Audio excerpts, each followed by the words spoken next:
Pawan Kalyan and TDP alliance గెలుస్తుందంటారా? మళ్ళీ సర్వమంగళ మేళాలే. దా నువ్వు కావాలయ్యా దా దా దా దా దా. ఆంధ్రప్రదేశ్ ప్రజలకి సంకనాకి పోవాలని రాసి ఉంది, ఇంకేం చేయలేదు. ఎంపీ అరవింద్ గారు వచ్చేసేసి మాకు పవన్ కళ్యాణ్ పని లేదు, మేము సోలో గెలుస్తాం, ఇట్లాంటి కామెంట్స్ చేశాడు. అది actually that is a ridiculous speech. అవసరం లేదన్నప్పుడు అలయన్స్కి వచ్చినప్పుడు నో చెప్పాలి కదా, ఎవడు కలుపుకోమన్నాడు? వాళ్ళు ఏంటంటే చేసేది శివ పూజలు, దూరేది. ఆ రోజు రాత్రి బండి సంజయ్ గారు కాల్ చేశారు. ఓకే, నాకు పర్సనల్గా కాల్ చేసి బిగ్ బాస్ హౌస్ వెళ్ళడానికి కూడా కాస్టింగ్ హౌస్ వెనక నుంచి పట్టుకునే వాళ్ళకు తిరుమల తిరుపతి దేవస్థానం మసాజులు, సురేఖలు, వీడియో కాల్స్, ఇలాంటి వాళ్ళు మన అసెంబ్లీలలో. మన సురేఖేనా ఏమైనా పరిచయం ఉందా? నాకేం లేదండి, నాకు సంబంధం లేదు, నన్ను లాగద్దు.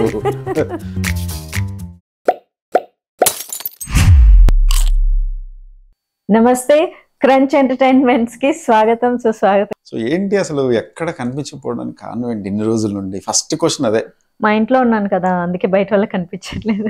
అలా కాదు, అసలు మీరు మామూలుగా స్టారు, తర్వాత యాక్ట్రెస్, అలాగే బీజేపీలో కూడా బాగా చురుగ్గా ఉండే పాత్ర పోషించారు. సడన్ గా 2020 నుండి 2023 నాకు తెలిసి 2-3 ఏళ్ల తర్వాత చూస్తున్నాను మిమ్మల్ని కూడా. 21 తర్వాత 21 తర్వాత 21 మార్చ్ తర్వాత బ్రేక్ తీసుకోవాలనిపించింది, తీసుకున్నాను. దేనికి బ్రేక్? ఈ మధ్య మళ్ళీ అందరికి చెప్పేసాం, మా ఛానల్కి చెప్పలేదు కదా అంటారు. ఓకే చెప్పండి. యా అంతే, లైక్ అంటే పొలిటికల్ గా కొంచెం డిసప్పాయింట్మెంట్స్ రావటము. సో వచ్చినంత మాత్రాన మానేయలేదు, కానీ సో ఎందుకో సమ్హౌ 360 degrees లో రౌండప్ చేసి ప్రాబ్లమ్స్ అన్నీ తీసుకోలేనంత పెయిన్ వచ్చేసింది. అంటే క్యారెక్టర్ అసాసినేషన్ చేసేసి, అది సినిమా వాళ్ళని చేయడం పెద్ద ఇదేం కాదు, కానీ లైక్ ఎలా అంటే ఒక హిందుత్వం కోసం వాయిస్ రైజ్ చేసినప్పుడు, ఒక ఇండియన్ కాన్స్టిట్యూషన్ లో అమ్మాయిలకి హక్కులు ఉన్నాయి, హక్కులు ఒకటే సారీ జనాలకు హక్కులే కదా విధులు కూడా ఉన్నాయి. సో ఇలాంటి టాపిక్స్ మాట్లాడినప్పుడు సో అందరూ ఒకేసారి అటాక్ చేయడం, మా పార్టీ నాకు సపోర్ట్ చేయకపోవడం. యాజ్ బీజేపీ అంటే ఒక ఫ్యామిలీ పార్టీ కాదు, బీజేపీలో ఉన్న వాళ్ళందరూ ఒక ఫ్యామిలీ. సో ఆ ఫ్యామిలీలో ఒక ఫ్యామిలీ మెంబర్ అయినా నాకు సపోర్ట్ చేయలేకపోవడం. సో ఒక అమ్మాయిని క్యారెక్టర్ అసాసినేట్ చేస్తే ఇంకా అమ్మాయి పీక నొక్కేసి ఇంకా అమ్మాయిని సైలెన్స్ చేసేయచ్చు అన్న దాని మీద అలా చేయటము. ఆ సందర్భంలో కూడా నాకు మా పార్టీ వాళ్ళు ఎలాగో సహకరించకపోవడం. ఏ హిందుత్వ కోసం నేను వాయిస్ రైజ్ చేశాను, అది నా కోసం చేసుకున్నా, ఏదో జనాల కోసం జనాలను ఉద్ధరించాలని కాదు, నాకు ఇష్టం నేను చేశాను. ఎవ్వడు కూడా సపోర్ట్ చేయకపోవడం, మా ఫ్యామిలీ సఫర్ అవ్వడం, సో అన్నీ కలిపి ఒక్కసారి నాకు చాలా బాధేసి, జనాలు ఏ పీక్ అయితే నొక్కేయాలనుకున్నారో ఆ పీక్ పూర్తిగా ఇంకా ఇంకా లైఫ్ లో కనిపించకుండా ఉండకూడదంటే నాకు ఫస్ట్ ఊపిరి ఆడాలని చెప్పేసి గ్యాప్ తీసుకున్నాను. అంటే ఎలాంటి సపోర్ట్ ఎక్స్పెక్ట్ చేశారు వీళ్ళ దగ్గర నుండి, బీజేపీ నుండి? అరే వాయిస్ సపోర్ట్ ఒకటే, ఏం సపోర్ట్ వచ్చేసేంటి, నా చుట్టూ సినిమాలో చూపించినట్లు కర్రలన్నీ ఇలా అడ్డం పెట్టేసి మా అమ్మాయిని ఏమనొద్దు అంటారా ఏంటి? ఒక చిన్న వాయిస్. సరే మా పార్టీలో ఉండేటటువంటి మహిళల్ని ఎందుకు అలా కించపరుస్తారు, ఎవరు లేరు అనుకున్నారు, ఒక చిన్న మాట అనలేరా? సొంత పార్టీలో మహిళల్ని రక్షించుకోలేనప్పుడు వాళ్ళు దేశంలో ఉన్న మహిళల్ని ఏం రక్షిస్తారు? ఇక్కడ ఉండే స్టేట్ నాయకులు. ఎస్ డెఫినెట్ గా ఆ విషయమే చెప్తాను. పార్టీ స్ట్రాంగ్ గా లేకపోవడము. కరెక్ట్. మిగతా లోకల్ లీడర్స్ పార్టీ స్ట్రాంగ్ గా లేకపోవడం కాదు, పార్టీలో ఉన్న నాయకులు స్ట్రాంగ్ గా లేకపోవడము. తన సొంత పార్టీలో ఉన్న ఇది ఎందుకంటే when it comes to me ఖచ్చితంగా నేనే మాట్లాడాలి. ఇప్పుడు వేరే మహిళల గురించి నేను మాట్లాడుతున్నప్పుడు, వాళ్ళకి జరిగే అన్యాయాల గురించి మాట్లాడుతున్నప్పుడు, ఫస్ట్ నాకు అన్యాయం జరిగినప్పుడు నన్ను నేను ప్రశ్నించుకోవాలి కదా. అంటే నేను ప్రశ్నించాలి, నన్ను నేను నా గురించి నేను ఆలోచించుకొని నేను పార్టీ వాళ్ళని ఖచ్చితంగా ప్రశ్నించాలి. సొంత పార్టీలో ఉన్న మహిళల్ని రక్షించలేనప్పుడు ఊర్లో ఉన్న మహిళల్ని ఏం రక్షిస్తారు? అంటే ఇక్కడ ఎవరిని పార్టీ లీడర్స్ లో ఎవరిని కలిసి ఉంటారు మీరు? ఇట్లా వాయిస్ నేను చేస్తున్నాను, నాకు కొంత సపోర్ట్ అనేది మీ తరఫు నుండి కూడా కావాలి, so that it will go deep into the అడుక్కోవాలా అండి? మీడియా ఎందుకు వచ్చింది? ఒక 20-30 మైకులు నా ముఖం మీద పెట్టి మీ పార్టీ నీకు ఎలాంటి సహకారం అందిస్తుంది అని న్యూస్ లో వస్తుంటే, బీజేపీకి ఒక మీడియా వింగ్ ఉంది కదా, బీజేపీకి సోషల్ మీడియా వింగ్ అనేది ఒకటి ఉంది కదా, సో ఉన్నారు కదా, మీడియా వింగ్ ఒకటి ఉంది కదా, మీడియా సెల్ ఒకటి ఉంది కదా. ఆ సోషల్ మీడియా ఎప్పుడు 24 hours ఫాలో అవుతూనే ఉంటది కదా, నా పేజెస్ కూడా ఫాలో అవుతున్నారు కదా. ఏం నొప్పి వాళ్ళకు? అవి చూడ్డానికే కదా వాళ్ళు ఉన్నది. ఇతరులు వాళ్ళ మీద అటాక్ చేసినప్పుడు వాళ్ళని వాళ్ళు ప్రొటెక్ట్ చేసుకునే కమెంట్లు పెట్టడానికి, వాళ్ళ పోస్టులు షేర్ చేయడానికి, వాళ్ళ మహిళల్ని ఎవరన్నా ఏమన్నా అంటే, లేకపోతే వాళ్ళ మీద ఎలాంటి కామెంట్స్ అన్నా వస్తే చూడ్డానికే కదా ఒక వింగే నడుపుతున్నారు కదా. ప్రతి పార్టీకి సోషల్ మీడియా సెల్లో మీడియా సెల్లో ఉంటుంది కదా, మా పార్టీకి కూడా ఉంది కదా. సో నేను పెట్టే ప్రతి మరి పోస్ట్ మీరు చూస్తూనే ఉన్నారు కదా, మీరు ఇంకేం నిలదీయగల రోగం? వాళ్ళని, అదేంటి మన పార్టీ నుండి తరఫు నుండి నేను ఇలా చేస్తుంటే, వాయిస్ రేజ్ చేస్తుంటే ఎందుకు అడగాలండి? చూస్తున్నప్పుడు అరే ఈ అమ్మాయిని అటాక్ చేశారు, మీడియా మొత్తం ప్రశ్నిస్తుంది, మీడియాలో అన్ని మీడియా ఛానల్స్ లో ఆ రోజు హైలైట్ న్యూస్ అయినప్పుడు ఒక 3 రోజుల తర్వాత బండి సంజయ్ గారు ఫోన్ చేసి నీకెందుకమ్మా నువ్వు పోరాటం చేసేసేయి అన్నారు. సో ఆయనకి రీచ్ అయింది కదా, అంటే నేను ట్యాగ్ చేసిన, నేను సోషల్ మీడియాలో పెట్టి బీజేపీ తెలంగాణని ట్యాగ్ చేసిన. నేను ట్యాగ్ చేసిన తర్వాత ఆ రోజు రాత్రి బండి సంజయ్ గారు కాల్ చేశారు. ఓకే, నాకు పర్సనల్ గా కాల్ చేసి నీకెందుకు, నువ్వు హిందుత్వం కోసం పోరాటం చేయి, తర్వాత మేము ఉన్నాము అన్నారు. అది నాకు చెప్తే నా చెవులకి మాత్రమే వినిపించింది కదా, మీడియాలో చెప్పాలి కదా. జనాలు ఇప్పుడు నన్ను తిట్టేది ఎవరు, నన్ను బెదిరించేది ఎవరు, నన్ను బ్లాక్మెయిల్ చేసేది ఎవరు, వాళ్ళకి కదా వినిపించాలి. నా చెవులకు వినిపించింది, సంతోషం. నువ్వు చేయి మేము చూసుకుంటామంటే ఏంటి, అంత మా ఇంటికి వచ్చేసేసి అందరు రప్చర్ చేసి మా ఇంట్లో వాళ్ళని కొట్టేసి నన్ను తిట్టేసి నన్ను ఎత్తుకొని పోయి ఎన్ని చేసిన తర్వాత అప్పుడు ఏం చూసుకుంటారు? అప్పుడు చూసుకునేదేంటి? నేను హర్ట్ అయింది ఏంటంటే చిన్న చిన్న విషయాలకు. ఇప్పుడు గత 3.5 సంవత్సరాలు నేను పార్టీలో జాయిన్ అయిన దగ్గర నుంచి నా మీద ఎలాంటి సోషల్ మీడియా కామెంట్స్ చేస్తారో మీకు బాగా తెలుసు, ఎన్నెన్ని మాటలన్నారో మీకు తెలుసు. అటన్నింటినీ కూడా నేను కొంచెం కూడా కేర్ చేయలేదు. సిగ్గు లేదానా, బరి తెగించిందానా, ఎన్ని మాటలన్నా సిగ్గు లేకుండా అలానే అంటే తుడిచేసుకొని పోతున్నావు అన్న జనాల్ని కూడా నేను వాళ్ళ కోసం పనిచేయట్లేదు కదా. ఎండ్ ఆఫ్ ద డే నేను జనాల కోసం పనిచేయాలనుకున్నా, అందులో మంచి జనాలు ఉంటారు, చెత్త జనాలు ఉంటారు. నాకు ఇట్ డజంట్ మ్యాటర్ మంచి జనాలా చెత్త జనాలా. నేను చెప్పాలనుకుంది నా పార్టీ గురించి నేను చెప్పదలుచుకున్నా. నేను హిందుత్వం గురించి మాట్లాడాలనుకున్నా, నేను మాట్లాడుతున్నా. ఎండ్ ఆఫ్ ద డే ఎవరి కోసం మాట్లాడుతున్నా? నా కోసమా? నాకు ఒరిగేది ఏముంది? నేను ఇంట్లో కూర్చొని కృష్ణారామ అనుకున్న నా బతుకు బంగారంగా ఉంటుంది. ఎవరైతే దాడి చేశారో వాళ్ళకి ఏమన్నా అంటే వాళ్ళ మీద మీరు ఏమన్నా కేసు వేసాను అంటే అది వచ్చేసేసి అది ఎవరు ఈ తయారయ్యారు కదా ఫేక్ అంబేద్కరిస్టులు అనే పేరు పెట్టుకొని, అదొక అంబేద్కరిస్టులు ఏందో అదొక కులం లాగా. సమాజంలో కుల వ్యవస్థ పోవాలి అంటారు, మళ్ళీ వాళ్ళే ఒక రకమైనటువంటి వర్గాన్ని తయారు చేసుకొని ఉంటారు. నాకైతే ఆ అంబేద్కర్ అనేట ఆయన రాజ్యాంగ మండలి నిర్మాతగా తెలుసు. 10 సంవత్సరాలు ఉండవలసిన రాజ్యాంగము పీకి 75 సంవత్సరాలు ఇంకా పీకుతూ ఉంటే దాన్ని పట్టుకొని ఇంకా మనం వేలాడుతున్నామని తెలుసు. I respect, you respect, everybody will respect him. దాన్ని ఆయన ఒక వర్గానికి ఒక కులానికి ఎదుటోళ్ళు ఆపాదించుకుంటే పరిమితం చేసుకుంటే నన్నేం చేయమంటారు? రాజ్యాంగం అనేది ప్రతి ఒక్క భారతీయుడికి, ఇండియన్ కాన్స్టిట్యూషన్ అనేది కంప్లీట్ గా అందరికీ చెందింది కదా. నాకు ఇంకా 290 మంది పైన రాశారంట. వాళ్ళందరి పేర్లు నాకు తెలియదు కానీ నేను అందరినీ సమానంగా గౌరవిస్తాను. నాకు ఒక్క మనిషి మీద నాకు ఎందుకు సపరేట్, నాకేం వివక్ష? నేను ఆయన జీవితంలో చూసానా, లేకపోతే ఆయన నాకేమైనా అన్యాయం చేశారా? నేనెందుకు వివక్షలు పాటిస్తాను? నాకేం అవసరం? నేను ఒక మంచి చెప్పాను, ఆడపిల్లలకు హక్కులతో పాటు మీకు హక్కులతో పాటు విధులు కూడా ఇచ్చారు, మహిళను ఎక్కడ కించపరచమని చెప్పలేదు అంబేద్కర్ గారు అని చెప్పాను. అదేమన్నా తప్ప? అదేమన్నా నేరమా? దాడి చేస్తే ఫస్ట్ రియాక్షన్ ఏంటి? మీ రియాక్షన్ ఏంటి? నా రియాక్షన్ ఏముందండి, వెళ్ళాను కదా కమిషనరేట్కి, వెళ్ళి కమిషనర్కి కంప్లైంట్ చేశాను. సజ్జనార్ గారు చాలా మంచిగా స్పందించారు, 3 రోజులు అరెస్ట్ చేశారు. మళ్ళీ 4 రోజుల తర్వాత వాళ్ళు బెయిల్ మీద బయటకు వచ్చారు. ఇంకా అంతకంటే వీళ్ళు ఏం చేయలేరు కదా, ఎవరేం చేయలేరు. కానీ ఇక్కడ నేను ఎక్స్పెక్ట్ చేసింది ఏంటంటే, నాకు నిజంగా స్వతహాగా కూడా నాకేం ఆలోచన రాలేదు. మీడియా మొత్తం నా ముఖం మీద మైక్ పెట్టి మీ పార్టీ నీకు సహకరించిందా, మీ పార్టీ నీకు సపోర్ట్ చేస్తుందా, మీ పార్టీ ఏమంటుంది, మీ పార్టీ అని నా ముఖం మీద మైకులు పెట్టి అడిగితే అప్పుడు నాకు ఆలోచన వచ్చింది. అవును కదా, నేను ఒక పార్టీలో ఉండి ఏడ్చాను కదా, నేను కూడా బీజేపీ అనే కుటుంబంలో ఒక సభ్యురాల్ని కదా. గుంటూరు వెస్ట్ లో కూడా మీరు నిలబడ్డారు కదా. కాదు, ఆంధ్ర నుంచి అసలు ఇంకా సపోర్ట్ ఎక్స్పెక్ట్ చేయడం అంటే ఇంకా అదొక రెడిక్యులస్ బుల్షిట్ అని చెప్పాలండి. ఇంకా అంటే కడుపు చించుకుంటే కాళ్ళ ముందు పడుతుంది అని చెప్పేసి నా సొంత పార్టీ అయినా సరే అక్కడ ఏ సహాయ సహకారాలు ఎవ్వరు అందించరు. అంటే యథా రాజా తదా ప్రజలాగా, అక్కడ తదా ప్రజ యథా రాజలాగా ఎవరికి వాళ్ళ అది ఏం నడుస్తుందో నాకైతే అర్థం అవ్వదు. సరే, ఎవరి అధికారాలు ఎవరి పోస్టులు వాళ్ళు తీసుకొని వాళ్ళు గడుపుకుంటున్నారు. ఎలాగో తెలుగు స్టేట్స్ లో బీజేపీ రాదు కదా అని చెప్పేసి నిద్రపోతే పోయిండొచ్చులేండి. కాకపోతే పార్టీలో నేనున్నా కాబట్టి నా బాధ నాది అంతే. హిందుత్వం గురించి మాట్లాడుతుందని బీజేపీకి వచ్చారా, లేకపోతే బీజేపీ సిద్ధాంతాలు ఇష్టపడి బీజేపీలోకి వచ్చారా? నేను పార్టీలో చేరక ముందు నుంచి మీకు తెలుసు కదా. అవును. ఎప్పటి నుంచి తెలుసు? నేను 15 ఏళ్ళుగా తెలుసు. అప్పుడు నేను హిందూగా ఉన్నానా లేకపోతే వేరే ఏమన్నా తేడాగా ఉన్నానా? హార్డ్కోర్ హిందూ కదా. 15 ఏళ్ల క్రితం హిందూగా ఉన్నదాన్ని కొత్తగా చాలా మంది అడిగే ప్రశ్న ఏంటంటే, Yeah. నువ్వు హిందుత్వ భావాలు ఉన్నాయని బీజేపీలోకి వచ్చావా, లేకపోతే బీజేపీలోకి వచ్చిన తర్వాత నువ్వు హిందూ అయ్యావా అని చాలా మంది నిజంగా అంటారు. నువ్వు బీజేపీలోకి వచ్చాక హిందుత్వం నా క్వశ్చన్ మాట్లాడుతున్నావు. కొంచెం డిఫరెన్స్ ఉంది. ఆ, మీరు హిందుత్వ భావాలు ఉన్న మనిషి బీజేపీ కూడా ఉన్నాయి అని చెప్పి దానిలోకి వచ్చారా, లేకపోతే బీజేపీ సిద్ధాంతాలు అంటే హిందూయిజమే కాదు కదా బీజేపీ అంటే, అసలు వేరే హిందూయిజం ఉంటాయి, ప్రజా కాదు అండి సంక్షేమం బీజేపీ ఉంటుంది, అంటే. ఇంకోటి ఉంటుంది.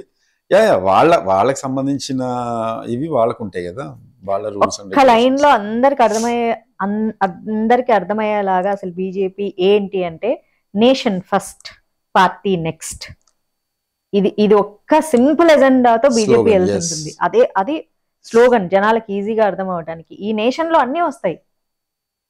సో నాకు నేషన్ అంటే చాలా అది ఇష్టం నచ్చింది కాబట్టి, మీకు. నాకు నేషన్ అంటే ఇష్టం. అండ్ ఫస్ట్ ఆఫ్ ఆల్ మా తాతగారు అప్పట్లో ఆర్మీలో ఉన్నారు.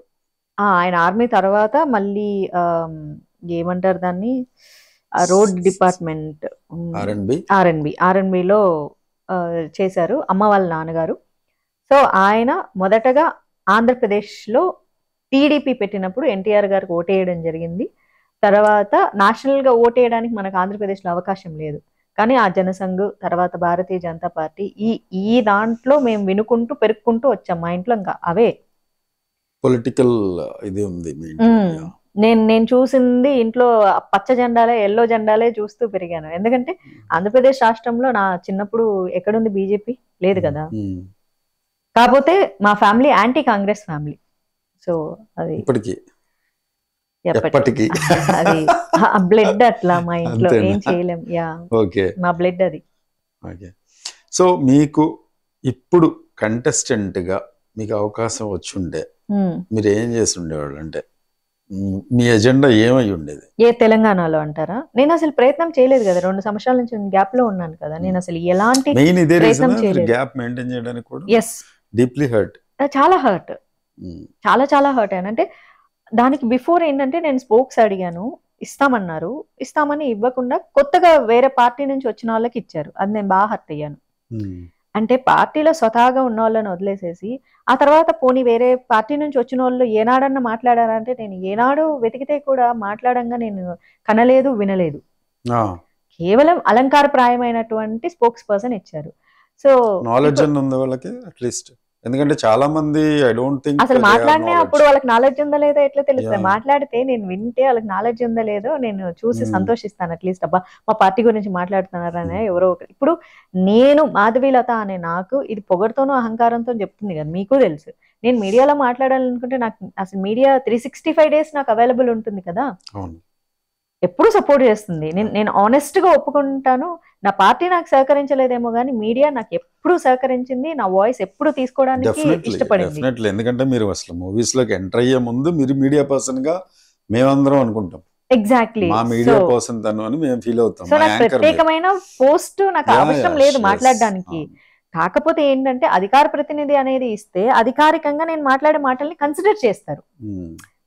ఇప్పుడు అఫీషియల్ కి అన్అఫీషియల్ కి ఒక తేడా ఉంటుంది కదా. సో నేను ఇప్పుడు నేనేం మాట్లాడినా అది అన్అఫీషియల్ కిందకి కౌంట్ వస్తుంది. అదే నేను అధికారికంగా మాట్లాడితే అది అఫీషియల్ స్పీచ్ కిందగా కన్సిడర్ అవుతుంది. ఆ ఒక్క ఐడెంటిఫికేషన్ కోసం అడిగానే తప్ప నేను మాట్లాడాలనుకుంటే నేను ఎప్పుడు నిరంతరం మాట్లాడుతూనే ఉంటాను. నన్ను అడ్డుకునేవాడు లేదు, నన్ను ఆపేటోడు లేడు. కాకపోతే ఇవ్వలేదు, దానికి సగం హర్ట్ అయ్యాను, అందుకనే మానేయలేదు. కాకపోతే మానసికంగా నన్ను చెప్పా కదా 360 degrees లో నన్ను హర్ట్ చేసినప్పుడు, నేను మనిషిని end of the day. And నేను అమ్మాయిని, అండ్ నేను చాలా ఎమోషనల్ పర్సన్. చాలా మందికి తెలియదు ఏంటంటే మాధవీలత ఎప్పుడు వస్తుంది, కాంట్రవర్సీస్ చేస్తుంది, చాలా రూడ్ గా మాట్లాడుతుంది, రఫ్ గా మాట్లాడుతుంది, ఇది ఒక్కటే తెలుసు. But I'm very emotional. నేను చాలా సాఫ్ట్ నేచర్డ్. నేను బయటికి మాట్లాడేది ఒకటే జనాలకు. అంటే నేను ఇప్పుడు రోజు కెమెరా ముందుకు వచ్చి ఏడుస్తూ కూర్చోలేను కదా, నా కన్నీళ్ళు చూపించుకోలేను కదా. సో నా కన్నీళ్ళు ఎవరికి కనిపించకూడదు, ఆ కనిపించకూడదు అందులోంచి మళ్ళీ స్ట్రాంగ్ గా బయటికి రావాలి కాబట్టి నేను గ్యాప్ తీసుకున్నాను. ఇప్పుడున్న సినారియో ఏంటంటే, అంటే బీజేపీ మొన్నటిదాకా ఒక 3-4 months బ్యాక్ వరకు అరే ఓకే చాలా స్ట్రాంగ్ ఉంటుంది, కొంచెం టగ్ ఆఫ్ వార్ లాగా ఉంటుంది. ఇప్పుడు ఏంటి అంత సడన్ గా డ్రాప్ అయిపోవడానికి ఏంటి రీజన్ ఏంటి? మీరందరూ అనుకుంటున్న రీజనే, కొత్తగా మేము అనుకునేది ఏముంది. నేను కూడా మీలాంటి సాధారణ సగటు ప్రేక్షకుడు. ఒకళ్ళ జస్ట్ ఫన్ శాపం. అది. నేను మా పార్టీని నేను ఎందుకు శాపం పెడతాను? మా పార్టీ పచ్చగా ఉండాలి ఎప్పుడు. అది మళ్ళీ పచ్చగా అనకండి, మళ్ళీ అది వేరే నో రకంగా. నో నో అది పచ్చగా ఉండడం అంటే అది పైరు పంటలు ఎంత పచ్చగా వెలుగుతూ ఉంటాయో అలాంటి పచ్చగా. అదే చెప్పబోతున్నా. సూర్యుడి వెలుగు ఎలా ఉంటుందో ఆ ఉదయించేటప్పుడు ఆ ఆరెంజ్ రంగు Yeah. కిరణాలు ఎంత మెరుస్తుంటాయో. ఇప్పుడు బాగుంది ఇంకొంచెం కమలానికి. అదే మళ్ళీ కాషాయం కమలం అలా మెరుస్తూ ఉండాలి. మరి అలా అంటే మరి ఆరెంజ్ ఏంటి ఆరెంజ్ reason? రంగు కమలం ఉండదు మళ్ళీ ఏంటి ఎక్కడ. రీజన్స్ ఇవేనా మెయిన్? వీళ్ళల్లో వీళ్ళకి సరిపడకపోవడము, ఎగ్జాక్ట్లీ నాకు కావాలంటే సీట్ నాకు కావాలని కొట్టుకోవడం, ఇవేనా? అంతే. ఇప్పుడు బండి సంజయ్ గారు కూడా వెనక్కి వెళ్ళిపోవడానికి కారణం కూడా అదే అనుకుంటున్నారు. ఆయన వెనక్కి వెళ్ళలేదు, వెనక్కి పంపించారు. తోసారు. ఐ మీన్ కొంచెం సాఫిస్టికేటెడ్ గా అడిగినాను. వెనక్కి వెళ్ళలేదు, వెనక్కి తోసారు, పడేశారు, లాగేశారు. అంతే కదండి. స్వార్థం. అంటే ప్రధానమంత్రి గారు అప్పుడు అరే వా అనేది కూడా వంశాలు వేశారు కదా, రిపీటెడ్ గా అరే వా అని చెప్పి. అంటే ఆ జన సందోహం, అసలు తెలంగాణలో అంత జన సందోహం చూసి, అంత జనాల్లో ఉత్సాహం చూసి, అంత మోడీ గారు మందిని చూసి ఆయన కూడా ఉత్సాహం పొందారు ఆయన. అంతే మనుషుల్లో ఉన్నటువంటి కుళ్ళు, ఒకళ్ళు ఎదగకూడదు అనేటటువంటి స్వార్థం, ఇంకొకరు ఎదుగుతుంటారా నిన్నగాక మొన్నొచ్చి ఎలా ఎదుగుతున్నాడేంటి, అప్పుడే మొన్న ఎంపీ అయ్యాడు, అప్పుడే స్టేట్ ప్రెసిడెంట్ అయ్యాడు, అప్పుడే ఇంత నేము, కేసీఆర్కి ఒపోనెంట్ గా తయారయ్యాడు, పాత బస్తీ ఏరియాల్లోకి వెళ్ళిపోయేసేసి ఆరెంజ్ కండువలు ఎగరేసేలా చేశాడు, చార్మినార్ ప్రాంతంలో కాషాయాన్ని ఎగరేయగలిగాడు. సో ఫస్ట్ టైం మొదటిసారి అంత జన సందోహాన్ని చేశారు. అంటే భాగ్యలక్ష్మి టెంపుల్ ఎప్పుడు పూజలు అవుతూనే ఉంటాయి, కానీ అంటే అంత జన సందోహం చేశారండి. దట్టు కొంచెం కాంట్రవర్సీ అయింది ఆ రోజు. స్పెషల్ డే సమ్ ఏదో అకేషన్ లోపల ఆ రోజు కావాలని అక్కడ చేశారు వాళ్ళు. సో గొడవలు లేకుండా, పెద్ద గొడవలు లేకుండా కమెంట్స్ వెళ్తూనే ఉంటాయి, కానీ ఏ గొడవలు లేకుండా దాని మత కల్లోహాలు రెచ్చగొడుతున్నారని జనాలు సోషల్ మీడియాలో కామెంట్లు పెట్టడమే తప్ప ఎక్కడ మత కల్లోహాలు జరగకుండా. మత కల్లోహాలు ఎక్కువ ఉండేది సోషల్ మీడియాలోనే ఉంటాయి. ఎగ్జాక్ట్లీ. సో ఇవన్నీ కూడా కారణమే. ఎందుకంటే నేను నిన్న రాజేసింగ్ గారిది ఒక ఆడియో వీడియో చూశాను. పాపం ఆయన బాగానే మాట్లాడుతున్నారు, అందులో అసలు ఎలాంటి తప్పేం లేదు. ఆయన ఏం ప్రశ్నించాడంటే, ముస్లింల పండుగ వచ్చినప్పుడు 24 hours షాపులకి పర్మిషన్ ఇచ్చినప్పుడు ఎందుకు హిందువుల పండుగలు వస్తే రాత్రి 11 గంటలకే షాపులు క్లోజ్ చేయమంటున్నారు? ఇందులో కింద కామెంట్లు చూస్తే మోస్ట్ ఆఫ్ ద మైనారిటీలే కామెంట్లు పెట్టినారు, మత కల్లోలాలు రెచ్చగొడుతున్నారు. అసలు అందులో మత కల్లోలాలు రెచ్చగొట్టడం ఏముంది? అక్కడ సమానత్వం అడుగుతున్నారు. మీకు ఇచ్చిన సమానత్వం మాకు ఎందుకు లేదు అంటే మత కల్లోలాలు రెచ్చగొడుతున్నారు, మేము బానే ఉన్నామని, ఇప్పుడు కూడా బాగుండాలనే కదా అడుగుతుంది. మీకు ఇచ్చారు, మాకు కూడా ఇవ్వండి అయ్యా, ఎందుకు గోలా, ఎందుకు అట్లా చేస్తున్నారు అని పోలీస్ డిపార్ట్మెంట్ ని ప్రశ్నిస్తున్నారు. సో ఇక్కడ వచ్చేసి చాలా మంది ముస్లిమ్స్ అందరు కామెంట్లు ఉన్నాయి, మేము బానే ఉన్నాం, నీలాంటి వాళ్ళే మత కల్లోలాలు రెచ్చగొడుతున్నారు అంటే. అట్లా వాళ్ళకి ఏంటంటే ప్రశ్నించకూడదు. అంటే ఎట్లా మాతో సమానంగా మీరు హక్కులు అడుగుతారా? మీరు మెజారిటీ వర్గం, మీరు నోరు మూసుకొని పడుండాలి. మేము మైనారిటీ వర్గం కాబట్టి మాకు అన్ని ఎక్కువ ఫెసిలిటీస్ ఉండాలి. తప్పు కదా అది. ఇంకెక్కడ సమానత్వం ఉంది భారతదేశంలో? పాపం ఆయన స్పీచ్ లో తప్పేం లేదు, మామూలుగా అడుగుతున్నాడు, అది కూడా పోలీసులని ప్రశ్నిస్తున్నాడు. ఇంతకు ముందు కూడా ఆయన అరెస్ట్ చేసే ముందు, ఆయన సస్పెండ్ చేసే ముందు ఆయన స్పీచ్ అంటే రాజసింగ్ అంటే ఏదో చాలా రెబలిస్టిక్ గా ఉందేమో, తిట్టిండేమో అనుకున్నా. పాపం ఏం తిట్టలేదు ఆయన, చాలా మామూలుగా మీరు మా హిందూ దేవుళ్ళ మీద కామెడీలు చేశారు, మేము చేస్తే ఎలా ఉంటుందని అడిగాడు. ఏముంది అందులో? దాన్ని పార్టీ సస్పెండ్ చేయడం, ఇవన్నీ కూడా ఎందుకంటే ప్రజలు చూస్తూ ఉంటారు. అది కూడా ఆయన అభిమానులు కొంతమంది హర్ట్ అవ్వడం, పార్టీ ఉత్తపుణ్యానికి సస్పెండ్ చేసేసింది అని. కొంతమంది అబ్బా రాజాసింగ్ చాలా అగ్రెసివ్ గా మాట్లాడారు, అసలు నాకైతే అగ్రెసివ్ అనిపించలేదు, ఊరికే అడిగారు, మా దేవుళ్ళ మీద మీరు కామెంట్ చేశారు, మీ దేవుళ్ళ మీద మేము చేస్తే ఎట్లుంటది అన్నారు. చేస్తే ఎట్లుంటది అన్నదానికి సస్పెండ్ చేసేసారు. అంటే ముందే అంటే ఎవరినో బుజ్జగించడానికి, ఏదో చేయటానికి. సో భయపడుతున్నారు. యాక్చువల్లీ చెప్పాలంటే ఏంటంటే చాలా సందర్భాలలో కూడా భయపడుతున్నారు. దానికి కారణం, భయపడడానికి బీజేపీ కూడా భయపడడానికి కారణం ఏంటంటే, మెజారిటీ వర్గం అని పేరుకు చెప్పబడుతున్నటువంటి హిందువుల్లో దాదాపు మెజారిటీ వర్గం సెక్యులర్లే ఉండడం కారణం. హిందువులకు శత్రువులు ఎవరయ్యా అంటే ముస్లింలో క్రిస్టియన్సో కాదు, సెక్యులర్ భావజాలం ఉన్నటువంటి దరిద్రమైనటువంటి ఉగ్రవాద మనస్తత్వం కలిగినటువంటి సెక్యులర్ హిందువులే హిందువులకి చాలా పెద్ద శత్రువులు, చాలా భయంకరమైన శత్రువులు. వాళ్ళు ఏంటంటే చేసేది శివ పూజలు, దూరేది ఏదో గుడిసెలు అన్నట్లు ఇంట్లో దండం పెట్టుకుంటారు, పండగలు చేస్తారు, పూజ చేస్తారు, బయటకు వచ్చేసేసి దేవుడు లేడు, గీవుడు లేడు, అది లేదు, హిందుత్వం లేదు, బొక్క లేదు, భోషానం లేదంటే సిగ్గు లేకుండా మళ్ళీ ఇంటికి పోయి మళ్ళీ పూజలు చేసుకుంటారు. రెండు అంటే పాముకు 2 రకాల నాలుకలు ఉంటాయి, వీళ్ళకు 2 కాదు, రకరకాల వాళ్ళంతా విషయమే ఉంటుంది వాళ్ళకి. ఇదో రకం జాతి మనుషులు. వీళ్ళ వల్లనే యాక్చువల్లీ చెప్పాలి అంటే ఇంకొక వర్గానికి మామూలు హిందువులు భయపడాల్సి వస్తుంది. ఎందుకంటే ఈ యాక్చువల్లీ మైనారిటీల కంటే తక్కువ వర్గం నిజమైన సనాతన వారసులు ఉండడం వల్లే సమస్య, అందుకే భయపడుతున్నారు. మీకు ఫాలోయింగ్ మీరు అంటే మీరు యాక్టర్స్ గానే కాదు, సోషల్ మీడియాలో కానీ, తర్వాత మన నక్షత్ర ఫౌండేషన్ దాని గురించి మళ్ళీ సెకండ్ అడుగుతాను. సో మీ భావజాలానికి చాలా మంది ఉంటారు, వాళ్ళందరూ మీకు సపోర్టింగ్ గానే ఉన్నారు కదా, రైట్? ఆఫ్ కోర్స్ వాళ్ళందరూ మీకు సపోర్టింగ్ గా ఉన్నప్పుడు మీరు ఆ హర్టింగ్ ఎక్కడయ్యారో ఒక 10% మంది అగైనిస్ట్ గా ఎక్కడైనా ఉంటారు, మిగతా 90% మంది ఉన్నారు కదా. మామూలుగా మీరు కంటిన్యూ మీడియాలో కానీ యాక్టివ్గా కానీ ఉండకపోవడానికి ఇంకేంటి రీజన్ ఏంటి? ఐ నీడ్ ఎ బ్రేక్ అనిపించింది. చెప్పాను కదా, అంటే నేనన్న దాన్ని నేను పూర్తి స్థాయిగా ఇంకా నన్ను నేను కోల్పోకూడదు. అంటే మనిషిగా నా మనసు కూడా అంగీకరించాలి కొన్ని విషయాలు నేను మాట్లాడేటప్పుడు.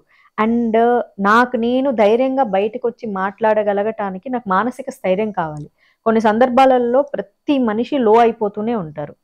ఎమోషనల్గా లో అయినప్పుడు చాలా స్ట్రెంగ్త్ కావాలి మళ్ళీ గెట్ బ్యాక్ అవ్వడానికి.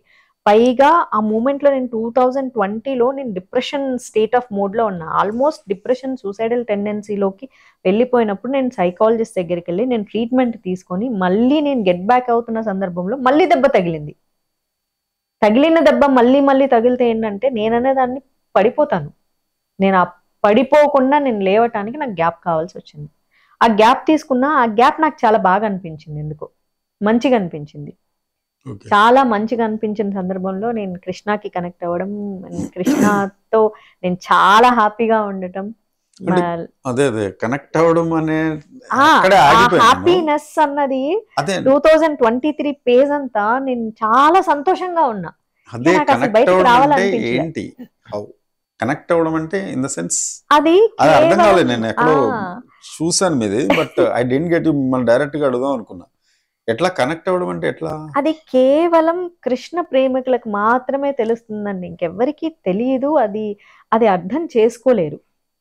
ఇప్పుడు ఎలా అంటే అరుణాచలం వెళ్ళి శివుడికి కనెక్ట్ అవుతారు, ఇక వాళ్ళు అసలు శివుడి లోకంలోనే ఉండిపోతారు. వాళ్ళకి దేని మీద, ఈ బాహ్య ప్రపంచం మీద కూడా వాళ్ళకి ఏం పెద్ద ఇష్టం ఉండదు. ఏదో బతకాలి కాబట్టి బతుకుతారు, కానీ ప్రతి నిమిషం ఆయనతోనే ఉండిపోతారు. అలా కృష్ణుడితో కనెక్షన్ ఉన్న వాళ్ళకి మాత్రమే తెలుస్తుంది ప్రేమ ఆయనే, స్నేహం ఆయనే, కష్టం ఆయనే, సంతోషం ఆయనే, ఆనందం ఆయనే. ప్రతిరోజు అసలు ఎట్లా ఉంటారంటే ఏదో మనిషితో ఉన్నట్లే ఫీలింగ్ ఉంటుంది కృష్ణతో ఉండడం అంటే. శ్రీకృష్ణ అన్నది ఆయన ఒక మ్యాజిక్, అసలు ఈజ్ అ మ్యాజిక్ పవర్. ఎంత హ్యాపీనెస్ ఇస్తాడో తెలుసా మీకు, అసలు అర్థం కాదు. అది అర్థం కాదు. Not puja, we don't do puja for Srikrishna.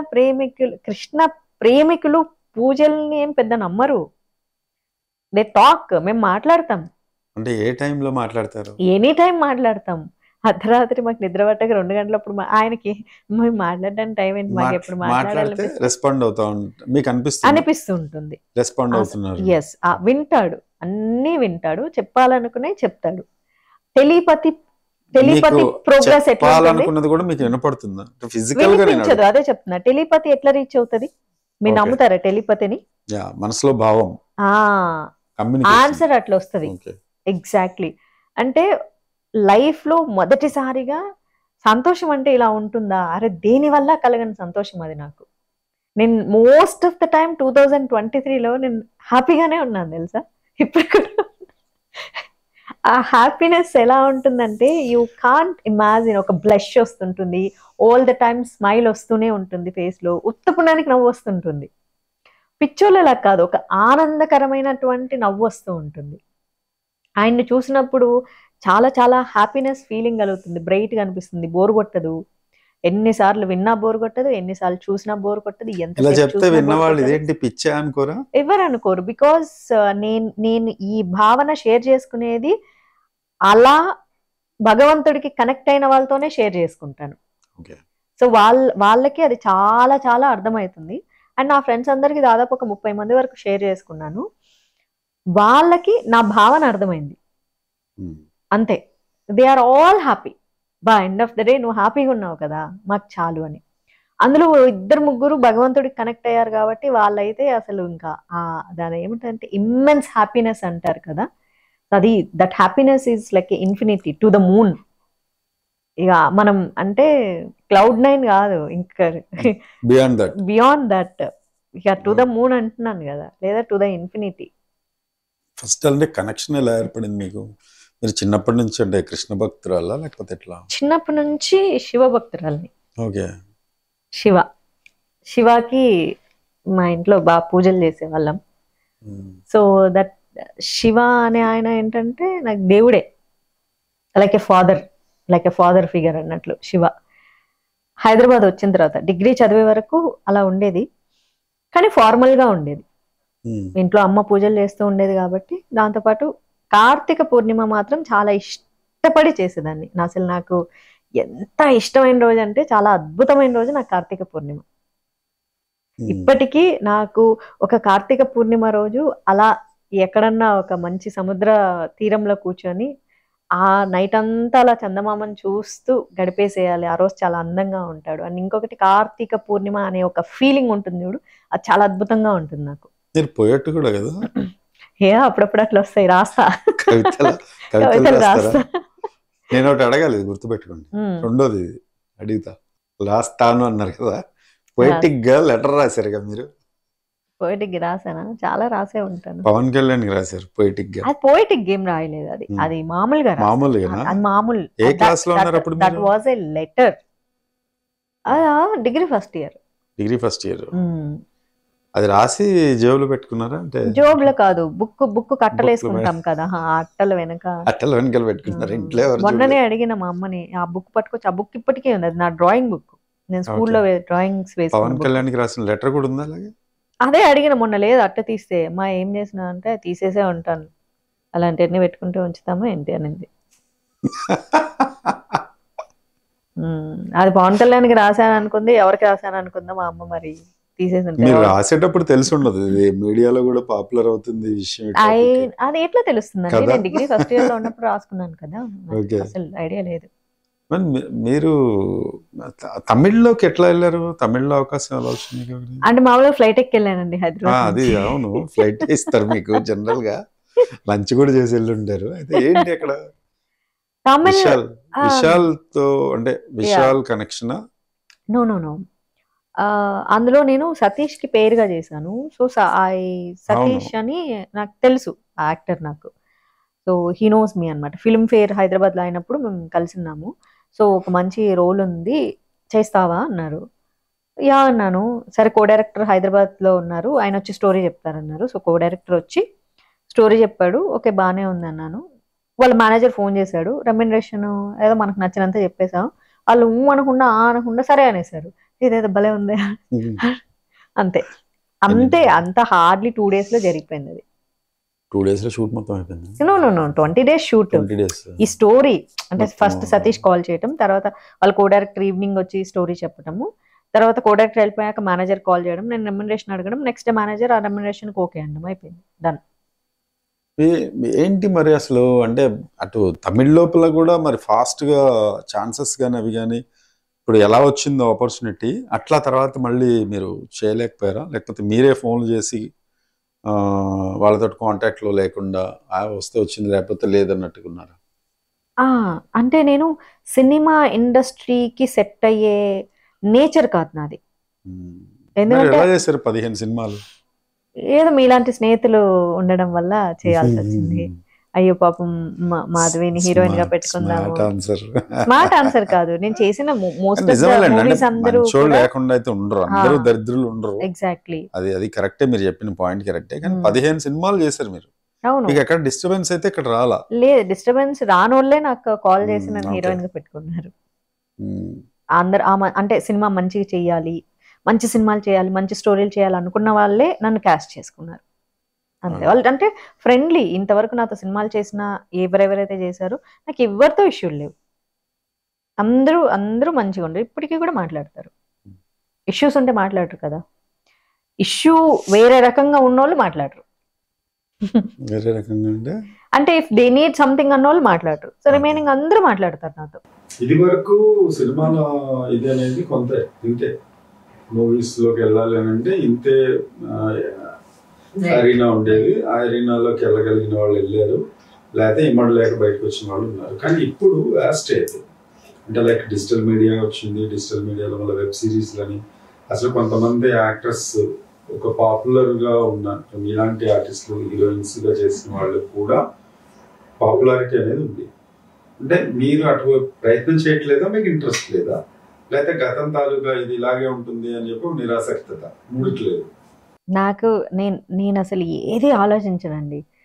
ఇలా ఉంటుందేమో, అలా జరుగుతుందేమో, అంత అనాలిసిస్ చేసుకొని స్కెచ్లు గీసుకొని అదేమన్నా మర్డర్ ప్లాన్ గీస్తున్నామా మనం, ఏదంతా అన్న స్కెచ్లు గీసుకోవడానికి అవకాశాలు ఉన్నాయి కదా ఇప్పుడు. మాధవీలత కాంట్రవర్షియల్ అంటండి. ఇందాక మనం మాట్లాడుకున్నాగా, మాధవీలతకి పొద్దున్న లేస్తే 6 గంటలకు ఒక కాంట్రవర్సీ చాయ్ తాగినట్లు, 7 గంటలకు ఒక కాంట్రవర్సీ టిఫిన్ తిన్నట్లు, 8 గంటలకు ఇంకో కాంట్రవర్సీ మళ్ళీ స్నాక్స్ తిన్నట్టు, అట్లా రాత్రి 12 గంటల వరకు బోల్డ్ అని కాంట్రవర్సీలు చేస్తుందంట అని వాళ్ళు అనుకుంటున్నారు. ఏం చేస్తానో నాకైతే తెలియట్లేదు. 3 ఏళ్ల నుండి చూస్తున్నారు కదా, అట్లా ఏం లేదు.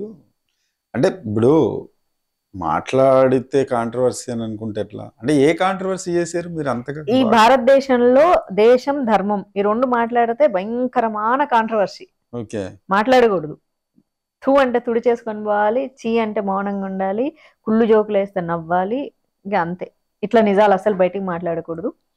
సినిమా ఇండస్ట్రీ వాళ్ళందరూ చాలా మంచి వాళ్ళు, అద్భుతమైన మనుషులు. అసలు ఇక్కడ ఏమి చాలా పెద్ద క్రైమ్. అమ్మో, లేకపోతే మంచి బట్టలు వేసుకుని గుడికి వెళ్ళండి అంటాం, లేకపోతే శివుడిని మహాశివరాత్రి రోజు పూజించండి అంటాం, ఉన్మాదం కాదు కదా? చాలా పెద్ద క్రైమ్. నువ్వు పూజ చేయాలి కానీ పూజ గురించి మాట్లాడకూడదు. నువ్వు గుడికి వెళ్ళాలి కానీ ఎందుకు గుడికి వెళ్ళావో చెప్పకూడదు. నువ్వు ట్రెడిషనల్ క్లోత్స్ వేసుకోవచ్చు, దానికి పర్పస్ ఏంటో చెప్పకూడదు. నువ్వు పండగలు చెయ్యాలి కానీ ఆ పండగల యొక్క గొప్పతనాన్ని నీ నోటితో నువ్వు మాట్లాడకూడదు. అవన్నీ నువ్వు ఇంట్లో చేసుకోవాలి.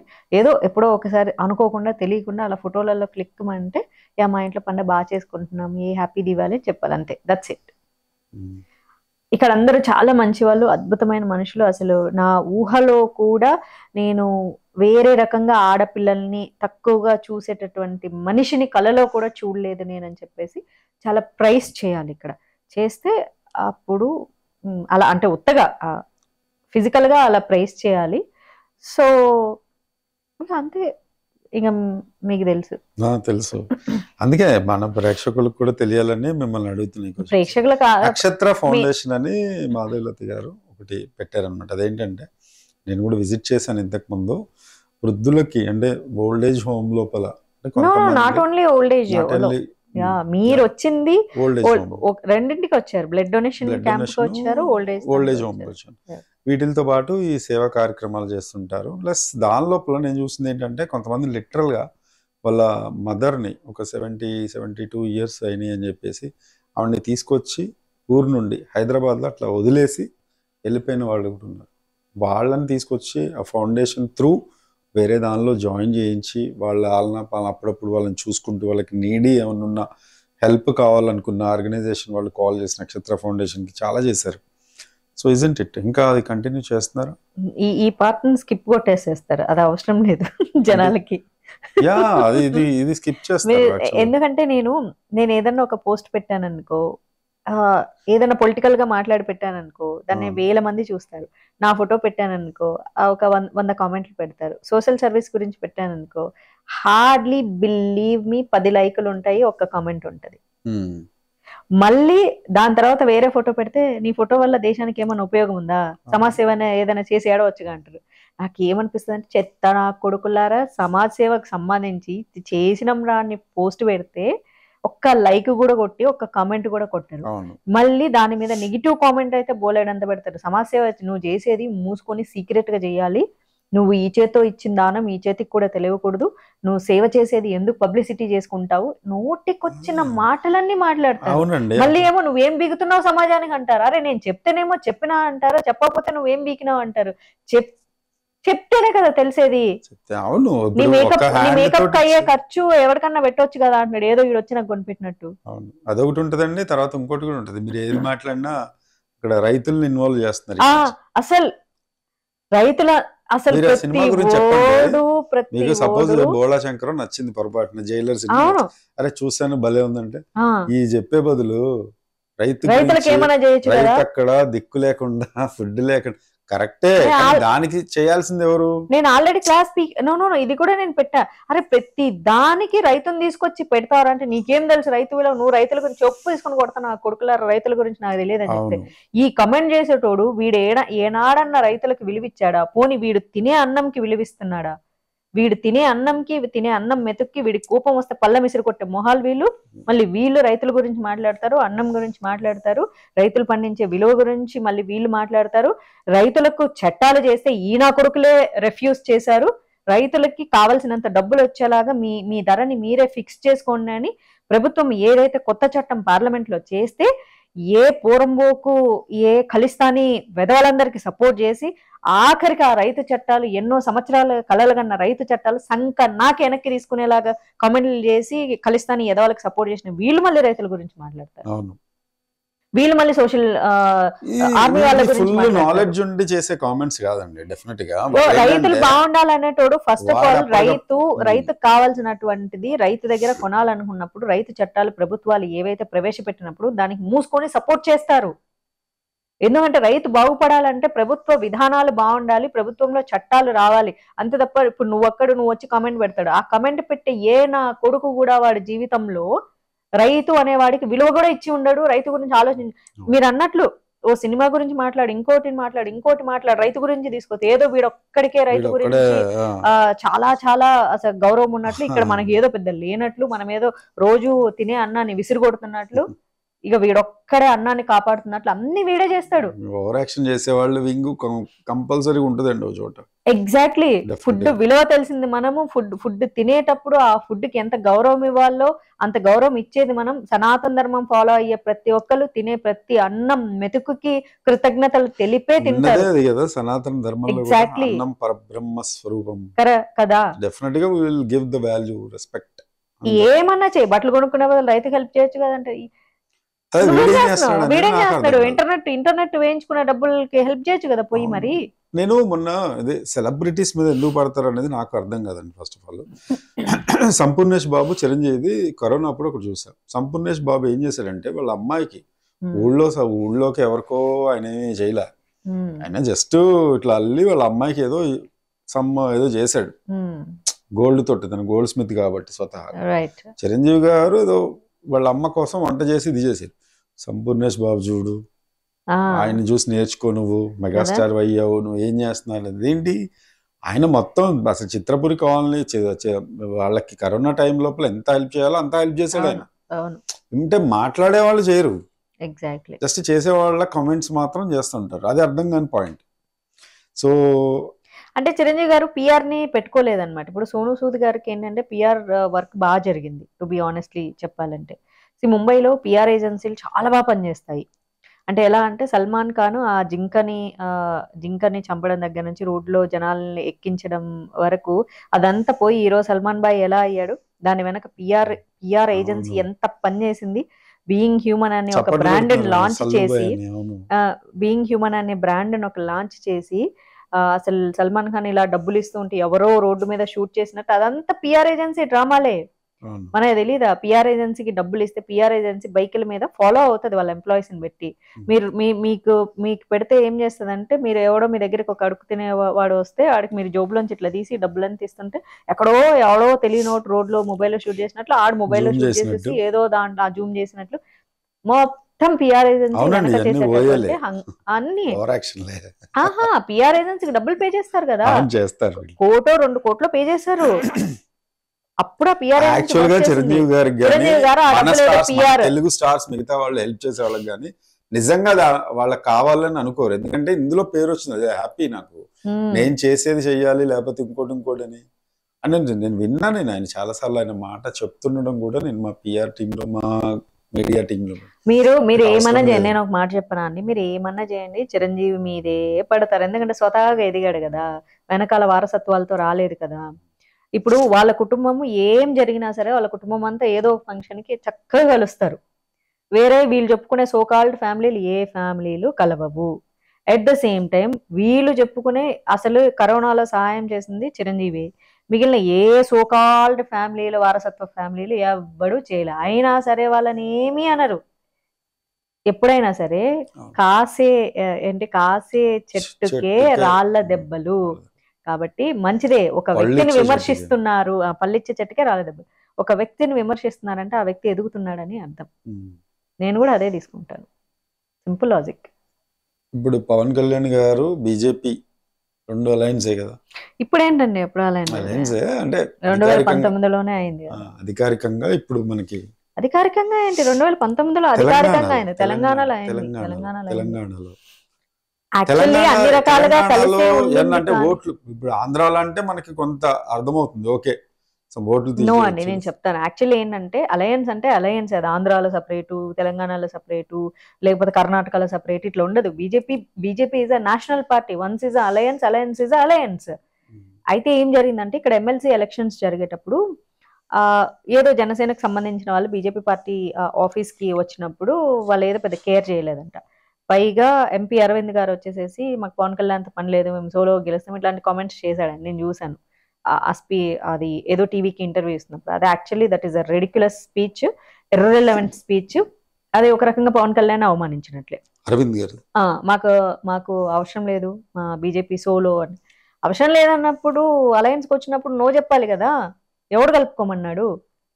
రండి రండి దాని ఏమీ కలవకుండానే ఎన్డీఏ కూటమి అయిందండి.